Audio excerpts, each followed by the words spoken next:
ناظرین محترم، السلام علیکم ورحمۃ اللہ وبرکاتہ۔ پروفیسر وارث محمود پروگرام عرفان دین میں حاضر خدمت ہے۔ ہمارا آج کا موضوع ہے دعائیں کیسے قبول ہوں۔ ناظرین، دعا عربی زبان کا لفظ ہے جس کے معنی ہیں پکارنا، مانگنا، التجا کرنا، التماس کرنا یا مدد طلب کرنا۔ اصطلاح شریعت میں اس سے مراد ہے اپنی حاجات کے لیے اللہ کو پکارنا یا اس سے مدد مانگنا، اس سے حاجت طلب کرنا۔ دعا بندے اور رب کے درمیان راز و نیاز کا نام ہے۔ وہ جو فرماتا ہے وَنَحْنُ أَقْرَبُ إِلَيْهِ مِنْ حَبْلِ الْوَرِيدِ کہ اے انسان میں تو تیری شاہ رگ سے بھی قریب ہوں، وہ دعا کے لیے فرماتا ہے وَإِذَا سَأَلَكَ عِبَادِي أَنِّي فَإِنِّي قَرِيبٌ أُجِيبُ دَعْوَةَ الدَّاعِ إِذَا دَعَانِ، یعنی اے محبوب، جب لوگ آپ سے میرے بارے میں سوال کریں تو بے شک میں قریب ہوتا ہوں اور دعا کرنے والے کی دعا بھی سنتا ہوں۔ پھر فرمایا وَقَالَ رَبُّكُمُ ادْعُونِي أَسْتَجِبْ لَكُمْ، یعنی تمہارے رب نے فرمایا کہ میرے سے دعا کرو، میں تمہاری دعا قبول کروں گا۔ دوسری طرف ترمذی شریف میں دعا کے بارے میں آقا دو جہان صلی اللہ علیہ وآلہ وسلم کا ایک کلام مبارک ملتا ہے۔ آپ فرماتے ہیں کہ دعا عبادت کا مغز ہے۔ یہ بڑی خاص بات ہے۔ اس سے مراد یہ ہے کہ دعا میں بندہ حضور قلب سے اپنے پروردگار کی طرف رجوع کرتا ہے، اور عبادت میں اللہ تعالیٰ کو یہ حضور قلب بہت پسند ہے۔ جس نماز میں یہ حضوری نہ ہو، آپ صلی اللہ علیہ وسلم نے ارشاد فرمایا کہ ایسی نماز سے پناہ مانگو۔ ابو داؤد شریف میں ارشاد ہے آپ صلی اللہ علیہ وسلم کی ایک حدیث شریف میں، آپ فرماتے ہیں اللہم انی اعوذ بک من الصلاۃ لا تنفع، یعنی اے اللہ میں اس نماز سے تیری پناہ چاہتا ہوں جو بالکل نفع نہیں دیتی۔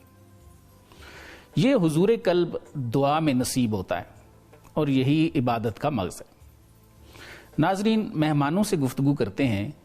میرے آج کے پہلے مہمان ہیں ڈاکٹر علامہ ظہیر عباس قادری صاحب، اور میرے دوسرے مہمان ہیں ڈاکٹر مسعود احمد رضا الرفاعی صاحب۔ Sir, welcome to the show. Doctor صاحب، یہ بتائیے کہ کیا کچھ نیک لوگ جو ہیں ان کی دعائیں جلدی قبول ہوتی ہیں؟ ارشاد فرمائیے۔ جی، بڑا خوبصورت یہ ٹاپک ہے، اور یہ وہ والا موضوع ہے جس کی انسانوں میں سے ہر ایک کو ضرورت ہے۔ میں نے انسانوں بولا ہے، صرف مسلمانوں نے، بالکل صحیح، یعنی ہر انسان جو ہے نا وہ دعا کرتا ہے، کرواتا ہے۔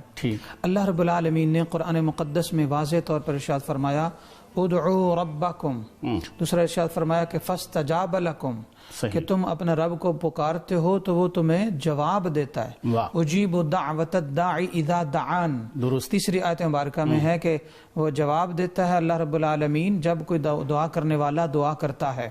تو دعا کا جو کانسیپٹ ہے، پہلی بات تو یہ ہے کہ اللہ تعالیٰ کا حکم ہے، اور یہ قرآن مقدس میں 20 مرتبہ اس کا ذکر ہوا۔ یہی وجہ ہے کہ حضرت دعا ابراہیم بھی ہے، رب جعلنی مقیم الصلاۃ ومن ذریتی ربنا وتقبل دعا، تو یہ دعائے ابراہیم ہے۔ آقا صلی اللہ علیہ وسلم کی بھی لا تعداد دعاؤں کا ذکر قرآن مقدس میں بھی ہے اور حدیث مبارکہ میں بھی ہے۔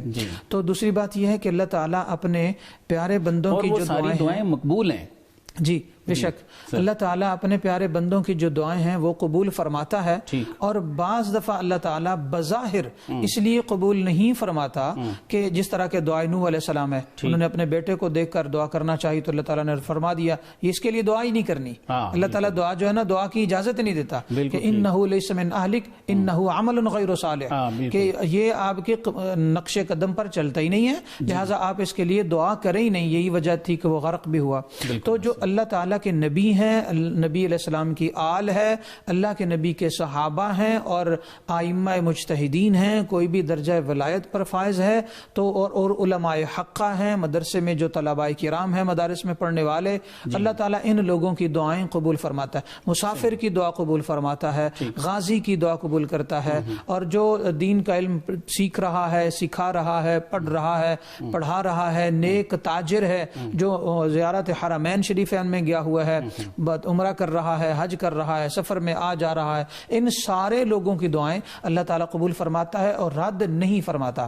بعض لوگ یہ سمجھتے ہیں کہ ان کی جو دعا ہے وہ قبول نہیں ہو رہی، وجہ یہ ہے کہ رزلٹ سامنے نہیں آ رہا، تو اس کا ہرگز مطلب یہ نہیں ہے کہ آپ کی دعا قبول نہیں ہو رہی، بلکہ اس کا مطلب یہ ہے کہ اللہ تعالیٰ کے نبی ہی نے فرمایا ہے کہ بعض دفعہ اگر آپ کی دعا فوری قبول نہیں ہوتی تو اس کا مطلب یہ نہیں قبول نہیں ہو رہی، بلکہ آپ اللہ تعالیٰ سے جلدی مانگ رہے ہیں، تو اللہ تعالیٰ کی عطا آپ کے مانگنے کی محتاج نہیں، وہ یہ چاہتا ہے کہ اس سے ہر وقت مانگا جائے اور اس سے مانگنے سے بے نیاز نہ ہوا جائے، حتیٰ کہ جو اللہ تعالیٰ سے مانگنے سے بے نیاز ہوتا ہے وہ راندہ درگاہ کر دیا جاتا ہے، اور جو مانگتا رہتا ہے، سائل بنا رہتا ہے، سوالی بنا رہتا ہے، وہ اللہ تعالیٰ کا مقبول اور محبوب بندہ ہے۔ لہذا جو اللہ والوں کی دعائیں قبول ہوتی ہیں ان میں سب سے بڑی بات یہ ہے کہ انہیں اللہ تعالیٰ کا قرب حاصل ہوتا ہے، اور جو لوگ اللہ تعالیٰ کے لاڈلے ہیں، جو اللہ تعالیٰ کے پیارے ہیں، وہ بلا وجہ پیارے نہیں ہوتے، اس کے پیچھے ان کی قربانیاں ہوتی ہیں۔ یہ آج یعنی یہ انسانوں کا بھی ایک اصول ہے کہ جو اکثر انسان وفادار ہوتے ہیں، اس کے علاوہ بھی ہو سکتا ہے، تو جو آپ کے لیے کوئی قربانی دیتا ہے یا کسی ادارے کے لیے، ملک کے لیے، سلسلے کے لیے کوئی قربانی دیتا ہے تو اس کی قربانی کا ریگارڈ کیا جاتا ہے اور اس کی قدر کی جاتی ہے۔ قرآن میں ہے ان رحمت اللہ قریب من المحسنین، بے شک اللہ تعالیٰ کی جو رحمت ہے وہ نیکوکاروں کے بالکل زیادہ قریب ہے۔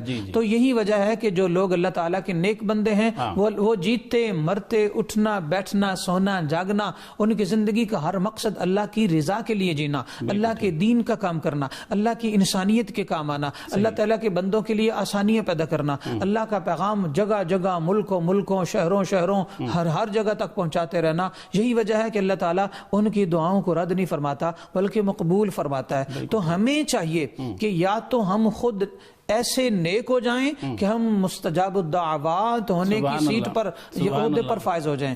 اگر ہم بتقاضۂ بشریت ایسا نہیں ہو پاتے، ہم بیزی ہیں، مصروف ہیں، دنیا داری ہے، گنہگار ہے، خطا کار ہیں، تو پھر ہم نیک لوگوں کے ساتھ لگ جائیں، جیسا کہ اللہ رب العالمین نے قرآن مقدس میں ارشاد فرمایا، انعم اللہ علیہم من النبیین والصدیقین والشہداء والصالحین، اور سورہ فاتحہ میں بھی ہے کہ یا صراط الذین انعمت علیہم، یا اللہ ان لوگوں کے راستے پر مجھے چلا دے یا ان لوگوں تک مجھے پہنچا دے جو تیرے انعام یافتہ ہیں۔ کہیں فرمایا کونوا مع الصادقین، وکونوا مع الصادقین، یا ایھا الذین آمنوا اتقوا اللہ وکونوا مع الصادقین، اے ایمان والو پرہیزگاری اختیار کرو اور سچوں کے ساتھ لگ جاؤ۔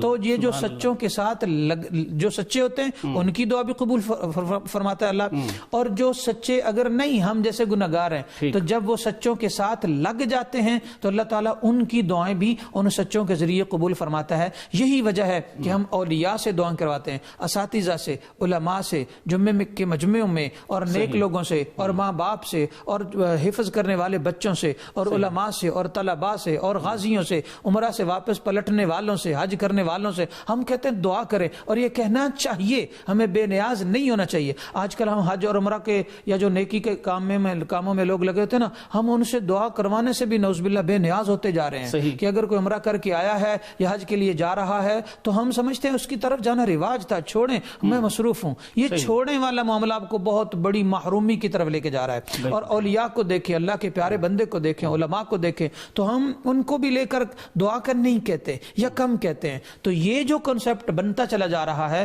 یہ ہمارے یوں کہہ لیں کہ نفس پرستی کی وجہ سے ہے، اللہ کی مرضی کے یہ خلاف ہے۔ لہٰذا یا نیک بن جائیں، نہیں تو نیکوں کے ساتھ لگ جائیں، یہی اللہ کا حکم ہے۔ آپ کی دعائیں اللہ رد نہیں کرتا۔ سبحان اللہ، سبحان اللہ۔ رفاعی صاحب یہ ارشاد فرمائیے کہ